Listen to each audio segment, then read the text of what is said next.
Let me start by giving you a little bit of context about innovation at Wolters Kluwer, a company that you've probably never heard of and probably can't even say, and that's okay. Globally, we're about 20,000 employees, but I work for a business unit that's primarily US-based, that's about 1,000 employees, called CT Corporation. And you can think of CT Corporation as kind of like the 125-year-old great-grandfather of LegalZoom. And so in the most basic sense, we form business entities of all shapes and sizes, and we help keep them compliant over the life cycle of the business. And when I say great-grandfather, I mean that in every sense of the word. So you think about the grumpy old man who's set in his ways, he has his daily routine, he wakes up and does the same thing every day, and he's going to be really pissed off if you disrupt it. That's us. We've been doing the same thing in more or less the same way for the last 125 years, and it works for us. We've been successful, and our corporate headquarters is going to be kind of pissed off if we disrupt that. That's not to say that we haven't had incremental innovation over the years, because we certainly have, but whether or not we can survive another 125 years or even 25 years is definitely not a given, so we have to evolve as a business, and that's where my role comes in. I just made myself sound way more important than I am, but so I've been in my role about a year now, but I've been at the company since 2013. When I started at the company, I was actually heading communications with a particular focus on employee engagement and change management. And I was lucky enough that I got to create this role and help shape it. And I was feeling pretty badass about it. I was like, yes, I've got this awesome new job. Until I sat down with the CEO, and he was just like, okay, Allison, this is what we need right now. I want an innovation process. I want a program. I want X amount of incremental revenue next year. I want that next big idea. I also want better employee engagement scores in the areas of agility and risk tolerance, because our employees don't think we're very innovative. They don't think we're ready for the future. And by the way, you're going to be a team of one, because we're disbanding the current strategy and innovation team. But we're going to give you a budget. And here's a pipeline of 200 ideas that current team of 4 people have yet to really work through in any meaningful way. Good luck. That was my oh crap moment. And I forgot to mention to you that our corporate tagline is when you have to be right. Which is a lot of pressure, and we take that very seriously with respect to our customers. But when you start to internalize that as an employee, you really feel like there's not a lot of room for creativity and experimentation. And I was starting to feel that pressure, like, oh crap, I've really got to get this right. So I spent a few months talking to people in the organization, trying to understand what was working, what wasn't working with respect to innovation at the company. I talked to people at other companies, I went to conferences, I came to Open Nation, picked up a lot of roses and buds. But one of the most helpful realizations for me was just me remembering that innovation isn't always right. You know, you test something, maybe you fail, you learn, you pivot, and you test again. And there's no reason why learning how to innovate as a company should be any different. So we're still in the very early stages, I would say, of learning how to innovate as a company. So what are we doing? We're testing, seeing what works, what doesn't, and pivoting and trying something new again. When I started my role, I actually had a hand in launching the IdeaScale platform with our organization back in 2014, I think it was. But at that time, our entire Wolters Kluwer community was sharing one IdeaScale community space. In my business, as all the other businesses, we had one campaign. So our employees would come and put their idea in what we called the CT Genius Zone, any and every idea, and I mean that. So it might be something like, oh, the blue button in our ordering system needs to be moved to the left side so that I don't have to drag my mouse as far, or we should enter the insurance space, because that's a perfectly good adjacency. No, it's not. And so that team of 4, they were tasked with sifting through all those ideas. They had a really good funnel and process. If an idea belonged in a different department, they would shuffle it over to that other department. If it was something that was a product enhancement, they would send it to the product management team. And if it was a new idea, they were strategy and innovation, so they would work on those ideas. But they started running into problems, and maybe some of these problems will sound familiar to you. One of them, I just mentioned, the fact that they had a lot of ideas and they were all over the place. They had no way of prioritizing those ideas. What were they going to do with all those ideas? And then because they had all those ideas and they were trying to shuttle them off to some other teams, the teams were like, well, what do you want me to do with this? I have my own backlog of work. So they were kind of resenting getting all those things. So the result is that your employees are thinking, well, nothing's happening with my idea. This is a black box. Other challenges, so even if this team of 4, they're working on a new idea and they're able to make some headway, they would run into that executive red tape where, oh, you've been working on that, that's really nice, we're not interested. Or even if the executive team happened to be interested in the idea, they wanted to move forward with it, there were no funds allocated for innovative initiatives or new projects, so there's no way to actually scale it into the business. So we were really faced with this challenge of the fact that we were just kind of spreading ourselves too thin and trying to do too much. And so those are the challenges that I have been trying to overcome as a party of 1. So what have I done? So the first thing that I realized was that I needed to scope my job appropriately. I'm one person. I needed to be realistic. And our business needed to be realistic about what they wanted me to achieve. And so for me, because let me tell you, my job is not just to take the ideas and collect them and kind of shuttle them out. I'm actually responsible for validating those ideas, incubating those ideas, and getting them to the point where they're ready to scale into the business. Yes. So for me, what I've done to scope my job is that I focus on things that are horizon 3, those things that are longer term, transformational ideas that are impacting customers. I leave the business process stuff to our business enablement team. I leave product enhancements to our product team, and that's what my focus is supposed to be. The second thing, even though I'd scoped my job, I was just like, obviously I still need some help. I can't do this by myself.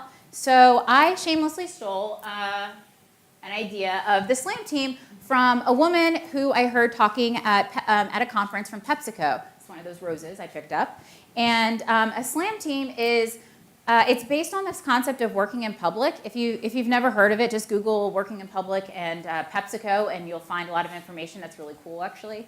But what a SLAM team is, it's a small team that comes together for a set period of time to work on a very specific innovation initiative. So SLAM team stands for self-organized. The team defines its scope of work and documents in it a charter that they publish to the organization. They also determine what their tasks are and distribute them amongst the team and make all those decisions themselves.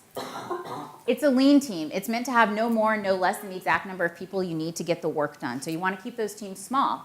Who likes to be in those big meetings and you're on big project teams and nothing really ever happens because you just have too many bodies? So this is meant to avoid that. The team is autonomous, so you want to have the right level of expertise on the team to make as many decisions as possible without having to get external approval so that you can move quickly.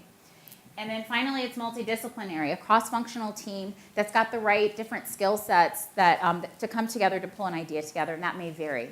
There are certain roles that we've identified, or I identified, that are important for teams for us. One being the innovation lead, that's me. And I kind of act as a scrum master to some extent, planning the weekly sprints week over week, organizing the daily stand-ups, removing any roadblocks that come up. I say that, it's really bumpy. It's not as smooth as it sounds. Also having a business analyst on the team, that's harder to come by. Having somebody from product on the team. Also having a service team member, because we are a service organization and everything that we do that touches our customers goes through our service team, so having a service team member is critical. So those are some of the team members. There's also, this idea was also meant to try to provide development opportunities for our employees, because part of my charter was employee engagement. So in doing this, the idea that these people could come on, work on a high-profile project. I'm like, you're doing innovation plus engagement? Yeah. Do a whole other program that needs to be. It's also meant to provide professional development opportunities, because these people can learn new skills. Those are the people. Then there's the process itself. So like I said, we were getting all these ideas all over the place. So what we needed to do was do our innovation in a much more structured and focused way. So instead of having our employees throw darts at a blank wall, we wanted to give them a target to hit. And so we do that by using IdeaScale to run two very specific types of challenges. The first one is a problem sensing challenge, and that's where our employees tell us who's the customer and what's the problem, full stop. Or that's the intent. It's hard for people to do that because when people think of innovation, they like to jump to solutions. But what we do is once we have the customer and the problem, then we run a second type of innovation challenge, and it's innovative solutions challenge, where they tell us, okay, how would you solve that problem for that customer? So let me walk you through how this works, kind of. I'm going to say supposed to work because, as we know, none of this is linear, and it goes all haywire sometimes. But this is what we're kind of in the big supposed to be following. So we have a problem sensing campaign. We launch it on the platform. Our employees are supposed to tell us who's customer X and what's their problem. Then we have to validate those problems. We kind of look at all the problems that have come in, see what themes are bubbling up, and then we need to go and try to determine how many people are having this problem, how painful is this problem, are people willing to pay to solve this problem, and is this a problem that we should be solving as CT? We figured that out. We actually involved our executives in this process in some form or fashion to make sure that at the outset we have some alignment from a strategic perspective that this is the problem that the business wants to solve. So you don't have a team that's working all this way, spending all these resources, then come to find out, oh, we're not interested.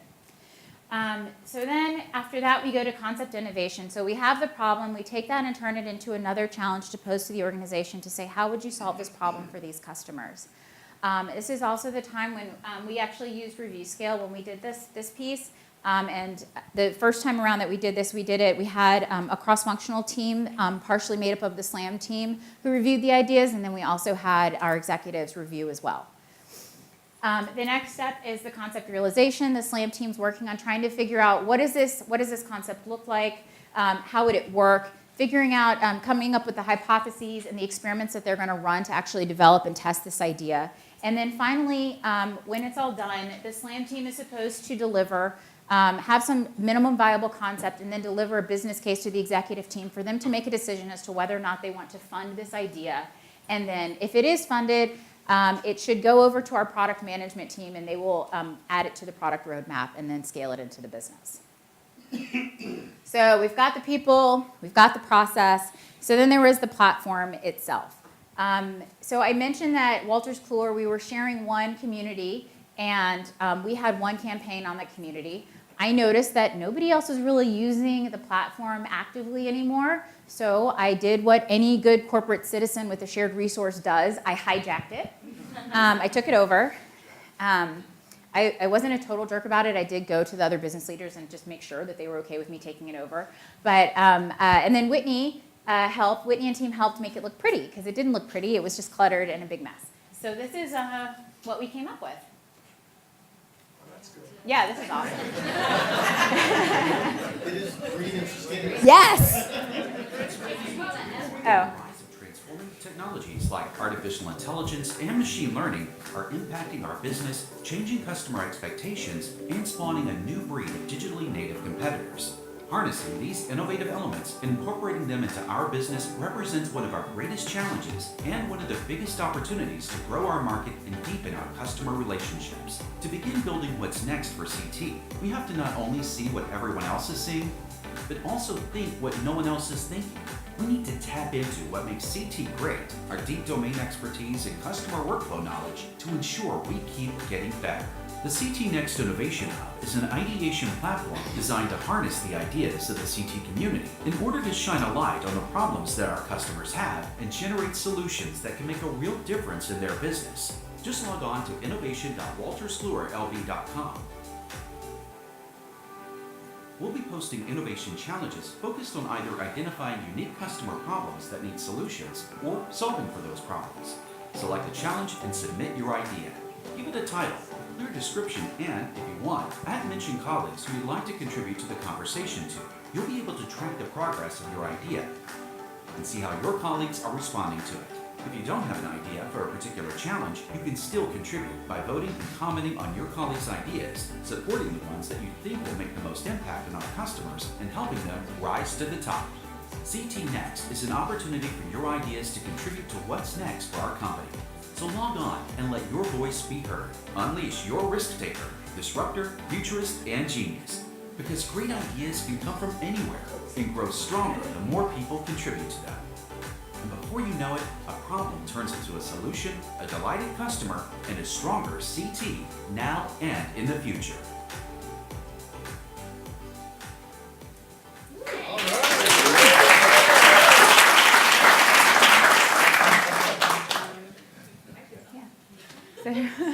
So what's next for us? What's next for CT? Some of the things that I've learned since we relaunched the program earlier in the year, I think it was February or March, and one of the things is there is frustration in the system. I took away that ability for people to kind of have a place to put any and every idea. So we do need to add that back. I'm hoping that we can first change behavior a little bit and mindset. But we will be adding new spaces for our service team, for example. That's about 800 employees, so that they have two places, actually, two campaigns running. One for just other enhancements, things like that button that they want moved. They have a place to do that. And then they also have a place they use Salesforce.com, so how they can vote on the enhancements that they want for Salesforce.com. So they'll have that. Also down the road, we're planning to have a place for each of our product directors and their product lines, for employees to go in and add product enhancements that they want, because I don't want product enhancements. So I want them to be able to have that, and hopefully we'll be able to integrate with Jira at some point and get that up and running. Some of the bigger learnings that I've had is one that this SLAM team concept, it's hard to make happen. You really do need to have executive buy-in so that they're providing the resources to you to make it happen. I had that. I went to our executive team and they did promise me resources, and I did get them. So I had my first SLAM team running over the summer. We had other challenges that made it difficult for us, and I think that part of that's on me, and I didn't fully follow this process that I mentioned. So we had a very vague problem that we were trying to solve for, and then as such had a very vague solution that was offered to solve it. So we really struggled with that. So I really do think there's value in spending time on identifying the problem that you're trying to solve.